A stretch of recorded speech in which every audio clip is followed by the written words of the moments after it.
అందరికీ నమస్తే అండి. మాజీ ముఖ్యమంత్రి జగన్మోహన్ రెడ్డి గారు ఈరోజు గుంటూరు జిల్లా జైల్లో ఉన్న మాజీ ఎంపీ నందిగం సురేష్ గారిని పరామర్శించారు. సో నందిగం సురేష్ గారు తెలుగుదేశం పార్టీ 2021 అక్టోబర్ 19వ తేదీన తెలుగుదేశం పార్టీ ఆఫీస్ మీద అటాక్ జరిగింది చూసారా, ఆ కేసులో నందిగం సురేష్ గారు ప్రస్తుతానికి జైలు శిక్ష అనుభవిస్తున్నారు. సో జగన్మోహన్ రెడ్డి గారు ఆయన్ని పరామర్శించి బయటకు వచ్చి మీడియాతో మాట్లాడి అప్పుడు జరిగిన సంఘటనను వివరించారు. సో ఇప్పుడు ఆయన మాటల్లో వింటూ అప్పుడు జరిగిన అంటే నేను సింపుల్గా చెప్తా, అప్పుడు జరిగిన సంఘటన ఏంటో అందరికీ తెలుసు. సో అక్కడ ముందు రోజు పట్టాభి గారు ప్రెస్ మీట్లో మాట్లాడి జగన్మోహన్ రెడ్డి గారిని బోషెడీకే అన్నారు.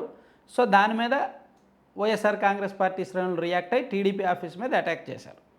సో అప్పుడే జగన్మోహన్ రెడ్డి గారు అక్టోబర్ 21వ తేదీ పోలీసు అమరవీరుల సంస్మరణ దినోత్సవం, అక్టోబర్ 21, 2021న పోలీసు అమరవీరుల సంస్మరణ దినోత్సవం సందర్భంగా ఆయన పోలీసుల పేరెడ్ గ్రౌండ్లో జరిగిన ఒక మీటింగ్లో పాల్గొని అప్పుడు ఆయన అన్నారు, బోషెడీకే అంటే అర్థం ఇది. సో ఒక సీఎంను పట్టుకొని ఆయన ఇలా తిట్టారు అని చెప్పి ఆయన ఎక్స్ప్లెయిన్ చేశారు. నేను మన ఛానల్ పెట్టిన కొత్తలో అప్పుడు కూడా ఒక వీడియో చేశాను. అప్పుడు మన ఛానల్ పెట్టి 4 నెలలు అయింది. అప్పుడే నేను ఒక వీడియో చేశాను. సేమ్ ఇప్పుడు మళ్ళీ చెప్తున్నా. ఆయన ఏమన్నారో ఒకసారి విందాం. దాదాపుగా 4 సంవత్సరాల కిందట జరిగిన ఘటనలో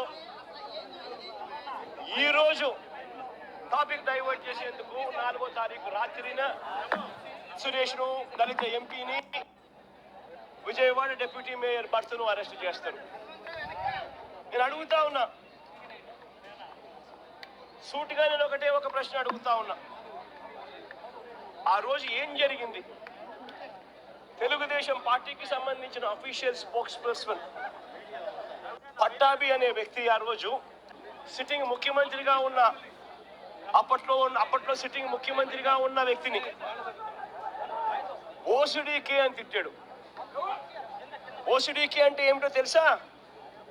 తెలుగుదేశం పార్టీ కార్యాలయంలో తెలుగుదేశం పార్టీ అధికార ప్రతినిధి ముఖ్యమంత్రిని ఆ రోజు అన్న మాట లంజా కొడక అని. సో అంటే బోషెడీకే అంటే అర్థం ఇది అని జగన్మోహన్ రెడ్డి గారు చెప్తున్నారు.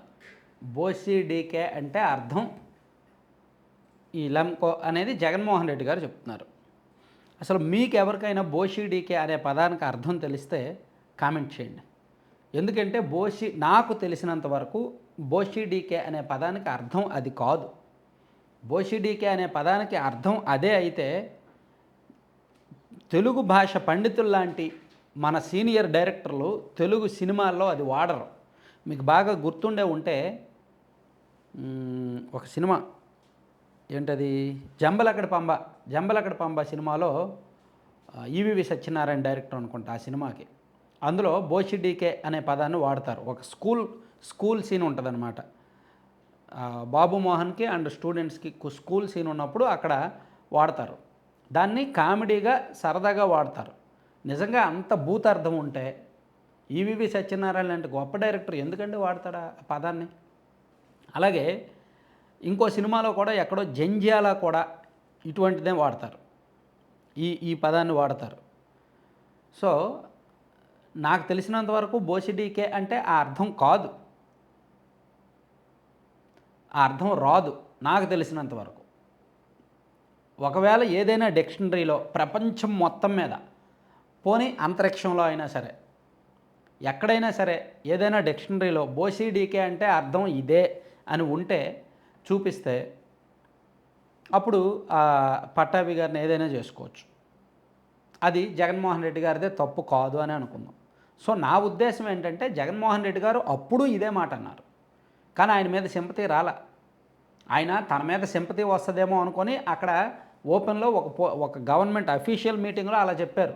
ఒక ముఖ్యమంత్రిని పట్టుకొని ఇలా తిట్టాడు, దాని అర్థం ఇదే అని చెప్పారు. కానీ ఆయన మీద సింపతి రాలేదు. ఎందుకు రాలేదు? దాని అర్థం అది కాదు కాబట్టి. ఎందుకంటే బోషెడీకే అంటే ఆ అర్థం వస్తుందని ఆయనే చెప్పారు. దాన్ని వైసీపీ వాళ్ళు ప్రమోట్ చేస్తున్నారు, దాని అర్థం అదే అని. ఈవెన్ ఇప్పుడు కూడా వైసీపీ వాళ్ళు చాలామంది అదే వాడతారు కదా, బోషెడీకే అని ఊరికే వాడతారు కదా. సో అది దాని అర్థం అది ఎందుకు అవుద్ది? అది చాలా క్యాజువల్గా తిట్టుకునే తిట్టది, చాలా సాధారణంగా తిట్టుకునే తిట్టది. అది సరదాగాను వాడతారు, సీరియస్గాను వాడతారు, ఏ ఏ పరిస్థితుల్లో అయినా వాడతారు. సో దాని అర్థం నాకు తెలిసినంత వరకు అయితే అది కాదండి. అలాగే అంటే నేను ఒక 15 సంవత్సరాల పాటు జర్నలిస్ట్గా ఉన్నాను కాబట్టి ఈనాడు లాంటి ప్రముఖ ప్రొఫెషనల్ జర్నలిస్ట్గా ఒక 12 ఏళ్ళు పనిచేశాను కాబట్టి ఈజేఎస్ ఈనాడు జర్నలిజం స్కూల్లో జర్నలిజం పాఠాలు నేర్చుకున్నాను కాబట్టి అందులో తెలుగు చాలా స్పష్టంగా నేర్పిస్తారో చెప్తారు. సో మాకు ఎప్పుడు కూడా దీనికి అర్థం అదని చెప్పలేదు, ఈవెన్ ఎక్కడ కూడా లేదు. మరి ఎందుకో జగన్మోహన్ రెడ్డి గారు మళ్ళీ అదే పట్టుకున్నారు, మళ్ళీ అదే ఈరోజు మాట్లాడారు. అంటే పాత సిచ్యుయేషన్ను వివరిస్తూ ఈరోజు మళ్ళీ చెప్పారు. సో అది కరెక్ట్ కాదేమో అనేది నా ఉద్దేశం. అది కరెక్ట్ కాదు అని ప్రజలు 2021లోనే చెప్పారు. సో ఇప్పుడు మళ్ళీ ఆయన అదే చెప్తున్నారు. సో ఇప్పుడు నేను మళ్ళీ చెప్తున్నా, ఆయన దాన్ని గుర్తు చేసి బోసిడీకే అని అన్నారు అని చెప్తే బాగుండేది. బోసిడీకే అంటే అర్థం ఇది అని చెప్పడం మాత్రం బోలా. ఒక మాజీ సీఎంగా ఉంటూ ఒక పార్టీకి అధ్యక్షుడిగా ఉంటూ ఇలా ఓపెన్గా ఇలా మాట్లాడడం కరెక్ట్ కాదు. ఎందుకంటే దాని అర్థం నిజంగా దాని అర్థం అదే అయితే ఆయన అలా మాట్లాడచ్చు. నిజంగా దాని అర్థం అది అని ఎక్కడా లేదు, ఏ డిక్షనరీలో కూడా లేదు.